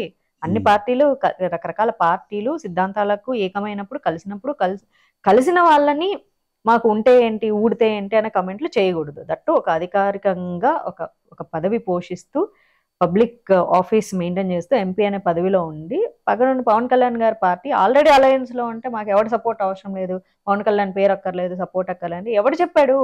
ఎమ్మెల్సీ ఎలక్షన్స్ అప్పుడు అదే పవన్ కళ్యాణ్ గారు వీటన్నింటికి హర్ట్ అయ్యి మేము పివి నరసింహారావు గారి కూతురికి సపోర్ట్ చేస్తున్నాము అని చెప్పేసేస్తే వెళ్ళిపోయి ఆవిడకి ఓట్లేశారు. సరే ఎంత లేదు లేదు లేదు లేదన్నా ఒక 10,000 ఓట్ల తేడాతో ఆవిడ గెలిచింది. రామచంద్రరావు గారికి 1,00,000 ఎన్నో ఓట్లు వస్తే ఆవిడకి 1,10,000 11,000 వచ్చి గెలిచారు. అట్లీస్ట్ ఆ జనసేనకు సంబంధించిన వాళ్ళు ఒక 5,000 మంది అయినా ఓట్లు వేసిండే వాళ్ళు కదా. మరి అది పోలా, ఎందుకంటే ఎస్పెషల్లీ అది వచ్చేసేసి గ్రాడ్యుయేట్ ఓట్స్ కదా. జనసేనకు సంబంధించిన వాళ్ళు గ్రాడ్యుయేట్స్ ఎక్కువ మంది ఉన్నారు కదా, దట్టు హైదరాబాద్ లో ఉన్నప్పుడు ఆ ఓట్లు పడేవి కదా. ప్రభావం ఎంతవరకు ఉంటుందంటారు? ఏది ఇప్పుడు జనసేన ఎన్ని అంటే ఓట్లు అయితే చీలుస్తుందా? ఓట్లు చీలుస్తారు, ఖచ్చితంగా చీలుస్తారు, అందులో డౌట్ ఏముంది. ఎందుకంటే చాలా మంది జనసేనని ఫాలో అయ్యేవారు. అండ్ ఇక్కడ వచ్చేసి చాలా మంది సెటిలర్స్ ఉన్నారు, ఎస్పెషల్లీ హైదరాబాద్ లో కూకట్పల్లి ప్రాంతంలో ఉన్నారు, చాలా మంది ఉన్నారు. హైదరాబాద్ వరకే పరిమితం. అంటే అర్బన్ లో ఎక్కువగా ఉంటుంది, అది కామన్ కదా. విలేజెస్ లోకి ఇంకా పూర్తిగా చొచ్చుకొని పోలేదు. ఎందుకంటే జనసేన అనేది ఇన్ని రోజులు ఆంధ్రాలోనే ఎక్కువగా పనిచేసింది, అక్కడే ఫోకస్ చేసింది.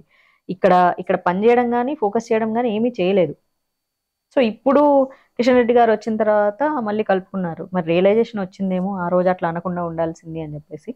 సో మళ్ళీ అలయన్స్ కలుపుకునేదో 8 సీట్లు ఏవో ఇచ్చారట కదా, ఇందాకే చూసాను న్యూస్. అదే జస్ట్ లేటెస్ట్ న్యూస్ అది, అందుకనే గెలవరు కానీ ఓట్లు చీలుస్తారు. అదే సో మీరు ఎప్పుడు ఎంట్రీ మళ్ళీ రీ ఎంట్రీ అండి? సన్నబడ్డట్టున్నారు, కొంచెం జీరో సైజ్కి వచ్చినట్టున్నారు. మళ్ళీ జీరో సైజ్ ఏం కాదు, సన్నబడ్డా. జీరో సైజ్ ఒకసారి ఉన్నారు మీరు, ఏదో ఇయర్ నాకు గుర్తులేదు. నేను ఫస్ట్ సినిమా చేసిన దగ్గర నుంచి 2015 వరకు అలానే ఉన్నా. 15 వరకు తర్వాత మళ్ళీ కొంచెం వెయిట్ పుట్ హెల్త్ ఇష్యూస్ వల్ల యాంటీబయాటిక్ మెడిసిన్స్ యూస్ చేయాల్సి వచ్చింది. So those antibiotic medicines affected me a lot. So ఆ తర్వాత అసలు లావ్ తగ్గడానికి ఇంకా అస్సలు కోఆపరేట్ చేయలేదు. సో చాలా మంది అమ్మాయిలు సడన్ గా వెయిట్ పుట్ ఆన్ అయ్యారంటే ఖచ్చితంగా హెల్త్ రీజన్ ఉండే ఉంటుంది దాని వెనకాల. వన్స్ ఆ మెడిసిన్స్ వల్ల లావ్ అయితే తగ్గడం అన్నది that's the biggest hormonal imbalance. yes I have hormonal imbalance. So once weight put on అయితే అది తగ్గడం టార్చర్, ఇంకా అసలు చాలా కష్టం, అవ్వదు. ఎందుకంటే మెటాబలిజం రేటు చాలా డౌన్ లో ఉంటుంది, అది హై అయితేనే కానీ సో వెయిట్ లాస్ అనే ప్రాసెస్ జరగదు. ఈ మధ్య చెప్పాను కదా 2023 happiest year for me, because of my Krishna. So ఆయన ఆనందం వల్ల హ్యాపీ హార్మోన్ ప్రొడ్యూస్ అయ్యి కొంచెం వెయిట్ లాస్. నైట్స్ నిద్రపోతున్నారా అయితే? లేదు, my sleeping issue is the same. Same. కానీ మధ్యలో కొన్ని రోజులు భలే ప్రాక్టీస్ జరిగింది. రాత్రి నిద్రపోయి పొద్దున లేచా. అది బాగా గుర్తు నాకు. నో నో నో నో కాదు, యాక్చువల్లీ మార్చ్ ఏప్రిల్ ఆ మంత్ లో మళ్ళీ మళ్ళీ మళ్ళీ ఐ స్టార్టెడ్ ఒక 3 days బ్యాక్ నుంచి ఏంటి నైట్ పడుకొని పొద్దున లేవడం. Okay okay, very great. Only కొన్ని ఫ్యూ మంత్స్ లోనే మీకు కైండ్ ఆఫ్ ఇన్సోమ్నియా ఎఫెక్ట్. కొన్ని మంత్స్ కదా I have insomnia. Okay. So ఇప్పుడు మళ్ళీ పవన్ కళ్యాణ్ వీరమ్మాన్ గారు ఉన్నారా లేకపోతే నేను అభిమాని కాదు. మీకు ఎన్నిసార్లు చెప్పినా అభిమానులు అంటారు. ఐఎమ్ నాట్ అభిమాని. డివోటీ. I'm not devotee. నేను కృష్ణకే డివోటీ కాదు, లార్డ్ కృష్ణకే డివోటీ కానీ నేను పవన్ కళ్యాణ్ కాదు. ఐ లవ్ పవన్ కళ్యాణ్ అంతే. Okay, I love him, I like him. I'm not fan, I'm not devotee. అప్పుడు జనసేనకి మీరు వెళ్తామని అనుకున్నారు, మీరు చెప్పినట్టు నాకు గుర్తు. జనసేన స్పోక్స్ పర్సన్ గా మీకు ఏదో ఆఫర్ లేదు, అలాంటిది తర్వాత మళ్ళీ అన్న కలిసారా జనసేన పార్టీలో ఎంటర్ అవడానికి? No no no never tried. Okay. ఏమన్నా ఆశించారా అంటే పవన్ కళ్యాణ్ త్రూ ఏమన్నా వెళ్ళొచ్చు లేకపోతే ఆ పార్టీలో ఏమన్నా స్పోక్స్ పర్సన్ లేకపోతే ఇంకోటి అలాంటిది కూడా ఏం లేదు? ఎందుకంటే ఇప్పుడు ఎందుకంటే ఆంధ్రాలో చాలా స్ట్రాంగ్ గా ఉంది కదా కాషాయం కమలం. మా బీజేపీ కార్యకర్తలు ఎలా ఉంటారంటే, మీకు ఒరిజినల్ బీజేపీ కార్యకర్తలు ఎలా ఉంటారు చెప్పాలి అంటే, చాలా కట్టర్ ఉంటారు వాళ్ళు. ఒక్కసారి కమలం మా ఒంటి మీద పడింది అంటే మేము దానికి స్టిక్ అయి ఉంటాము. మాకు ఏమీ రాకపోయినా పర్లేదు, మా డబ్బులు పోయినా పర్లేదు, మా శ్రమ మా టైము ఏం పోయినా పర్లేదు, కానీ ఆ కాషాయం మా మీద మెరుస్తూ ఉంటే ఆనందమే వేరు. పొలిటికల్ గా ఏంటి భవిష్యత్ ఫ్యూచర్ ప్లాన్ ఏంటి తెలీదు నాకు యాక్చువల్లీ. ఇంతకుముందు అనుకున్న ప్లాన్స్ వేరు, ఈ 2 years లో నాలో జరిగిన మార్పులు వేరు. ఈ 1 year లో నాకు ఉన్న హ్యాపీనెస్ని నేను ఎంజాయ్ చేస్తూ ఉన్నా. పొలిటికల్గా నేను ఏదో సాధించాలి, ఎస్పెషల్లీ కంటెస్ట్ చేయాలనే ఇంట్రెస్ట్లు అయితే నాకు లేవు. టు బీ ఆనెస్ట్, నేను అప్పుడు కూడా చెప్పా, పార్టీ ఆఫర్ చేసింది కాబట్టి నేను కంటెస్ట్ చేశా.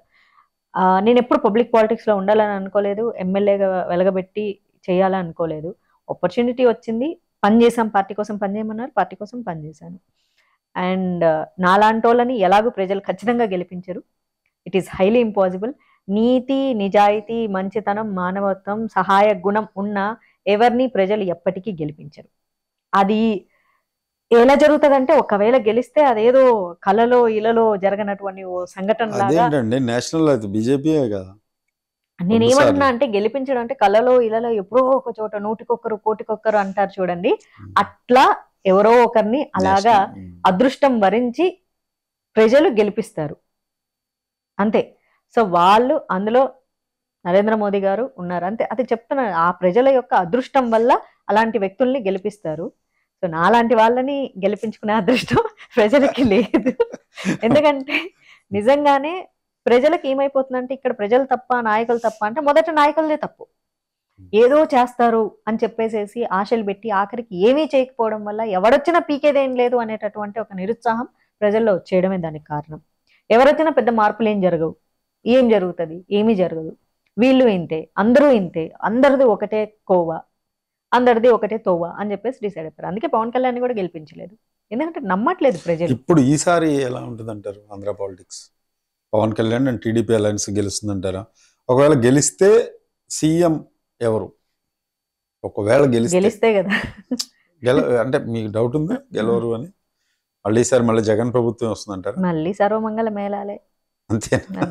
ఆంధ్రప్రదేశ్ ప్రజలకి సంకనాకి పోవాలని రాసి ఉంది, ఇంకేం చేయలేము. నేను కూడా ఆంధ్రప్రదేశ్ అంతే, మా తలరాతల మీద రాసి ఉంటుంది. నేను హైదరాబాద్ లో ఉన్నప్పటికీ కూడా నన్ను ఆంధ్ర అమ్మాయిగానే కన్సిడర్ చేస్తారు. ఇక్కడ ఈ ప్రాంతాల గొడవలు, పక్కన కర్ణాటకకు పోయి నేను కన్నడ మాట్లాడితే, అరే నిమ్గే కన్నడ బరుతా, అయ్యో బెస్ట్ క్యూట్ అని ముద్దు చేస్తారు. ఆ తమిళనాడు వెళ్ళిపోయేసేసి ఉనకు ఎప్పుడు ఇరికంగా అంటే, అయ్యో ఓ உங்களுக்கு తమిళ్ తెలియమా అని చెప్పి హ్యాపీ ఫీల్ అవుతారు. కానీ ఇక్కడ ఉంటే నువ్వు ఆంధ్ర పిల్లవి అంటారు, అక్కడ పోతే నువ్వు తెలంగాణలోని.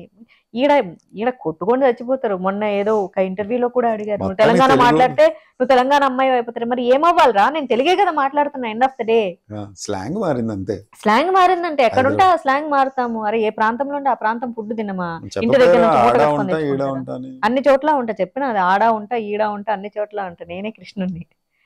సో ఆంధ్రప్రదేశ్ ప్రజలకి ఇంకొకసారి సంక్రాంతి పోవాలి, యాక్చువల్ గా అల్లు మాకు అర్జున్ ఇష్టం అట్లా. డైలాగ్ కృష్ణుడికి వేస్తారు మీరు. ఆయనే అర్జునుడు కదా చెప్పింది అర్జున్ అన్ని డైలాగ్. చోట్ల నేనే ఉంటానని, చేసేది నేనే చేయించే. అది అల్లు అర్జున్ డైలాగ్ కాదు. ఎవ్వడు ఎవడి కోసం డైలాగులు రాయలేదు. కృష్ణుడి గీతం దాటాకే ఎవడైనా డైలాగులు రాయగలరు. చేసేది నేనే చేయించేది నేనే, అన్ని ఆయనే. సో ఆడ ఈడ అన్ని చోట్ల ఉండేది ఆయనే. విశ్వమంతా వ్యాపించి ఉంటాడు ఆయన. అణువు విశ్వమంతా అణువు నేనే వ్యాపించి ఉన్నానని చెప్పాడు. అది నా రూమ్ లో ఉంటది భగవద్గీతలో. అది ఆంధ్రప్రదేశ్ ప్రజలకి సంక్రాంతి పోవాలని రాసిపెట్టింది. ఇంకోసారి సంక్రాంతి పోతే ఎట్లుంటుందో చూద్దాం అనుకుంటున్నారని నేను అనుకుంటున్నా. పోనివ్వండి, చూస్తా నేను కూడా. చూస్తారా? ఆ, అయ్యో అనుకోరా? వాళ్ళు అదేంటంటే దా నువ్వు కావాలయ్యా దా దా దా దా అని వాళ్ళు పిలుచుకుంటున్నారు. సంక్రాంతి పోయే వ్యవహారం ఎట్లుంటుంది, ఇంకోసారి కావాలి కమాన్ కమాన్ దా దా అని. సో బాగా చెప్పారండి, సూపర్. రెండు చేతులతో పిలుస్తున్నారు, దా దా దా దా దా దా. పిలుచుకొని సర్వం సంకనాకి పోతుంది అంతే. గుళ్ళకి వెళ్ళకుండా టికెట్లు పెంచుతారు, ₹1,00,000 టికెట్ ని ₹1,00,00,000 చేస్తారు. మన ప్రసాదాలు మన చేతనే దోచుకునేలాగా చేస్తారు. మన టెంపుల్స్ ని మన చేతనే క్లోజ్ చేపిస్తారు. ఎందుకంటే టికెట్ల రేట్లు పెంచినప్పుడు గుళ్ళకి ఎవరు వెళ్ళరు కాబట్టి భక్త జనసందోహం తగ్గిపోతుంది. ఆ సమయంలో ఎంచక్క రాష్ట్రంలో మాదే అధికారం, సో మా దాంట్లోకి రండి, మీ దేవుడు చూసారా, మీకేం మాయలు చేయట్లేదు, మేము బోల్డెన్ మ్యాజిక్లు చేస్తాం, కృష్ణుడి కంటే ఎక్కువ మ్యాజిక్లు మేమే చేస్తాం. కృష్ణుడు ఇప్పుడు త్రేతాయుగంలో చేశాడు, మేము కలియుగంలో 2023లో 24లో 25లో 26లో అన్ని చేస్తాం తెలుసా. చేసిన తర్వాత మళ్ళీ ఆటోమేటిక్గా మీరు సంక్రాంతిపోతారు అని చెప్తారు. ఫైనల్ గా వర్డ్ అదే అంతే, గాడవైనా నాకడమే ఏం ఉండదు. నీ కర్మకి తగ్గట్లే నువ్వు బ్రతుకుతావు అన్నది మనిషి ఎప్పుడైతే రియలైజ్ అవుతాడో అప్పుడు మన కర్మలను పట్టే మనం నడుచుకుంటామని తెలుస్తుంది. అంతే. రియాలిటీ షోస్ కి ఎప్పుడు వెళ్తున్నారు? అవకాశం ఉందా? రియాలిటీ షోస్ అంటే బిగ్ బాస్ నేను చెప్పేసినా కదా, నేను చెప్పాను. నాకు దాని మీద ఈ ఇయర్ ఎవ్రీ ఇయర్ ఒక కాల్ వస్తుంది మీద కాల్ చేస్తున్నారు. చేస్తారు. ఈసారి కూడా చేశారా? 2-3 సార్లు అడిగారు. ఈసారి అంటే వాళ్ళు చేశారు, షో వాళ్ళు చేశారు, నేను రిసీవ్ చేయలేదు. మేనేజర్స్ చేస్తారు, ఎందుకంటే వాళ్ళకి అప్పగిచ్చేస్తారు కదా. సో దే కోఆర్డినేట్ కదా. సెలబ్రిటీస్ ఎప్పుడు మేనేజర్స్ కోఆర్డినేట్ చేస్తారు. చూస్తున్నారా షో? చూస్తున్నారు? అసలు చూడట్లేదు. టు బి ఆనెస్ట్ ఒక్క ఎపిసోడ్ కూడా చూడలేదు. అసలు చూడలేదు. యాక్చువల్ గా మేము రెగ్యులర్ గా దాని మీద రివ్యూస్ ఇస్తాము. మేబీ ఇదే నేను చూడండి 6 years చూసాను. అసలు నాకు చూడాలనిపించట్లేదు. ఏంటంటే నిజమేనది బిగ్ బాస్ షో అనేది కాదు అంటే వాళ్ళు వెళ్ళొచ్చిన వాళ్ళు నేను అడిగా. ఇప్పుడు అర్చన గారు ఉన్నారు, వాళ్ళని అడిగాను. ఇట్స్ నాట్ స్క్రిప్టెడ్ అండ్ నేను క్లారిటీగా చెప్పింది ఆవిడ కూడా. స్క్రిప్టెడ్ షో గురించి కాదు. ఏంటి అక్కడ కూడా బిగ్ బాస్ హౌస్ వెళ్ళడానికి కూడా కౌచ్ అనేది ఉందా? Casting couch. అది సీజన్ 2 కా అప్పుడు నేను పోస్ట్ పెట్టేసిన reality show. The moment when I got a call అప్పుడే నేను పోస్ట్ పెట్టాను. కాస్టింగ్ కౌచ్ అప్పుడు పెట్టా నేను. ఇప్పుడు నాకు తెలియదు. ఇప్పుడు ఒకవేళ అందరు దేవతలు అయిపోయారేమో, ఎందుకు తెలియకుండా ఎందుకు కమెంట్ చేయడం. మేబీ తెల్లటి వస్త్రాలు ధరించారేమో అందట కదా, అంటే సాక్రెడ్ హార్ట్ ఉండొచ్చేమో కదా. కృష్ణుడు నన్ను మార్చినట్లు వాళ్ళని కూడా మార్చేసి ఉంటారేమో, ఎవరికి తెలుసు. పరిశుద్ధులుగా ఉండొచ్చేమో కదా, ఏమో తెలియదు. అదే చెప్పాను కదా, నా సరౌండింగ్ లో ప్రేమ అనే శబ్దం వినిపించకూడదు, అసలు ఈ ఇలాకలో సౌండ్ వినిపించకూడదు అన్న నేనే ప్రేమలో పడేసిన కృష్ణుడు పాపం వాళ్ళని కూడా పవిత్రమైన మనుషులుగా తీర్చిదిద్దాడేమో, నాకు తెలియదు కదా, చూడలేదు కదా. ఇవాళ ఖచ్చితంగా అడగండి. నాకేం పని పట్టేయండి, ఆయన నాకేం పని లేదా? ఏం నువ్వు బిగ్ బాస్ షో వాళ్ళ దగ్గరికి వెళ్ళిపోయేసేసి వాళ్ళ మనసులు మార్చావా?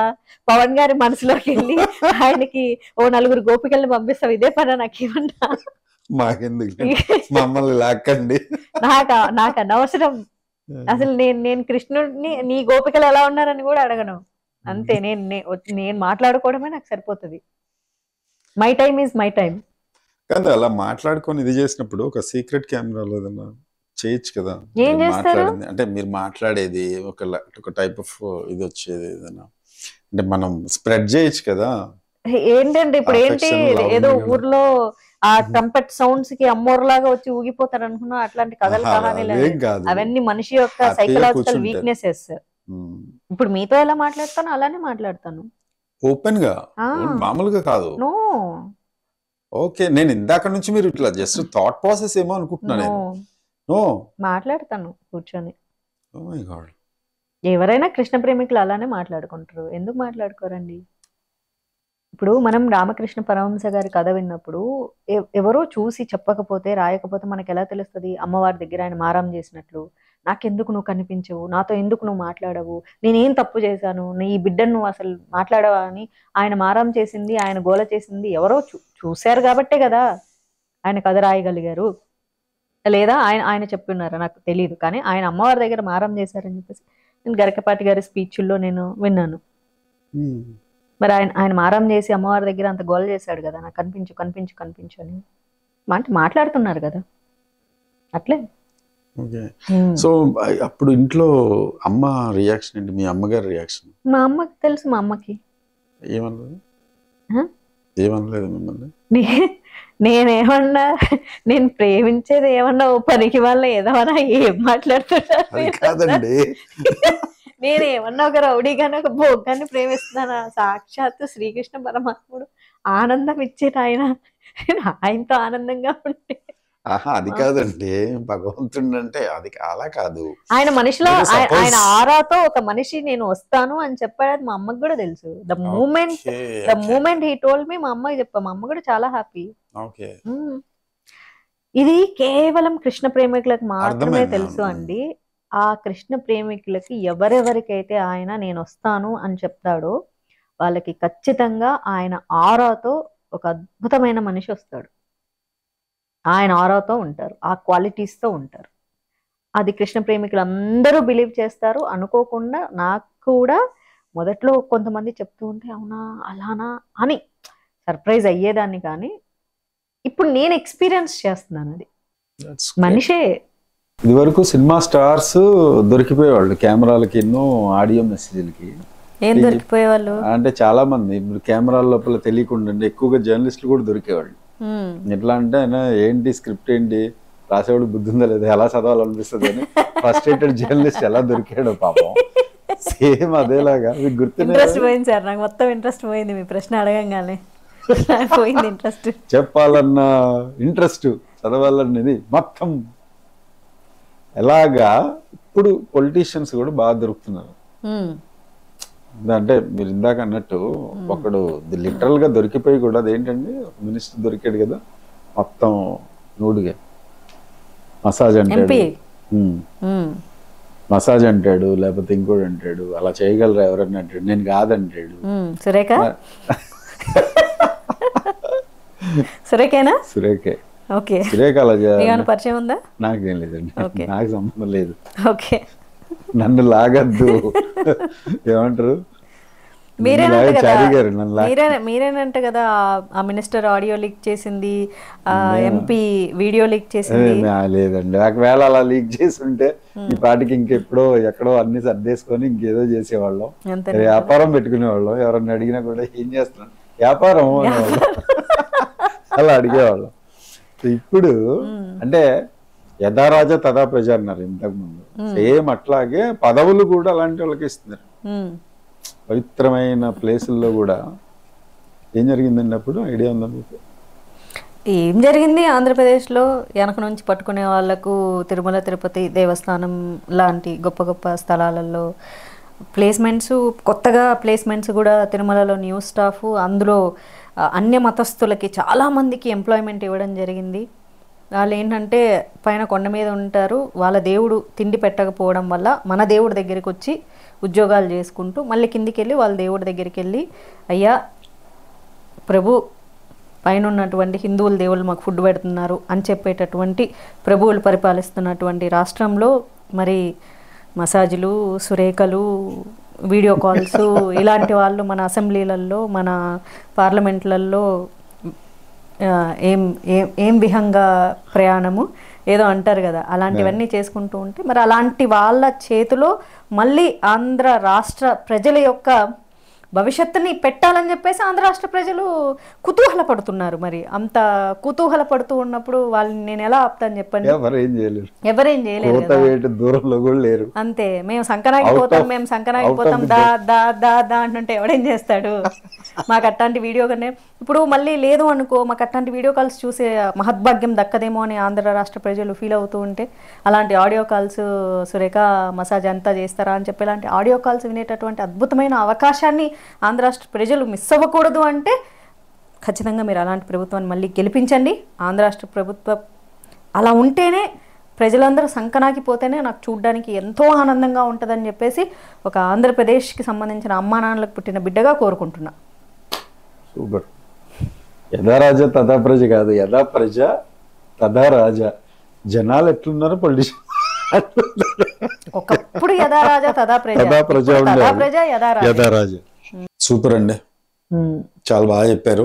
సో దట్ ఈస్ మాధవీలత గారు. ఓపెన్ బుక్ లాగా మాట్లాడతారు. అందుకనే నేను స్పెషల్ గా చాలా రోజుల నుండి అడుగుతున్నాను, ఒక 1 year నుండి అడుగుతున్నాను మిమ్మల్ని interview. This is my 3rd interview with Madhavi garu. But I love taking an interview every time I come here for an interview. So ఏంటంటే దీనిలో ఫ్రాంక్ గానే ఉంటాయి విషయాలన్నీ. ఆవిడ ఓపెన్ గా హార్ట్ నుండి వచ్చిన మీకు చూసే వాళ్ళకి కూడా అర్థమవుతుంది. అయితే కొంతమంది ఒక సెక్టార్ వాళ్ళకి, కొంతమందికి అర్థం కాకపోవచ్చు, లేకపోతే హిందూయిజం భావజాలము అని అది ఒక వేరే రకంగా అనుకునే వాళ్ళకి వాడి మాటలు రుచించకపోవచ్చు, టేస్ట్గా ఉండకపోవచ్చు. బట్ ఎవరి గురించి మారే తత్వం అయితే ఆవిడది కాదు, నాకు బాగా తెలుసు ఆవిడ గురించి. So that is an interview, fabulous interview. Furious అని చెప్పను నేను, it's a fabulous interview with Madhavi గారు. సో పవన్ గారు చెప్పినట్లు నేను ఎవరి కోసం నేను మారే ప్రసక్తి లేదు. ఇది నేను అనే దాన్ని నేను కోల్పోవడానికి, అది సినిమా ఇండస్ట్రీ అయినా, రాజకీయమైన, నిజ జీవితమైనా నేను అస్సలు ఇష్టపడను. On camera, of camera only ఇలా స్టడీగా కూర్చోవడం తప్ప మిగిలిందంతా థాట్స్ సేము, మాటలు సేము. నేను ఇలానే ఉంటాను, ఇలానే మాట్లాడతాను. కొంతమందికి నా మాటలు కాకరకాయ తిన్నట్లు అనిపిస్తూ ఉంటుంది. ఆ కాకరకాయ తిన్నప్పుడు భరించలేక కింద కామెంట్లు కూడా చేస్తూ ఉంటారు. But still I love my haters. My dear haters, మీరు కింద కామెంట్ చేయాలనుకుంటే I love you a lot. అలాగే నన్ను ఇష్టపడే వాళ్ళందరికీ థ్యాంక్ యూ.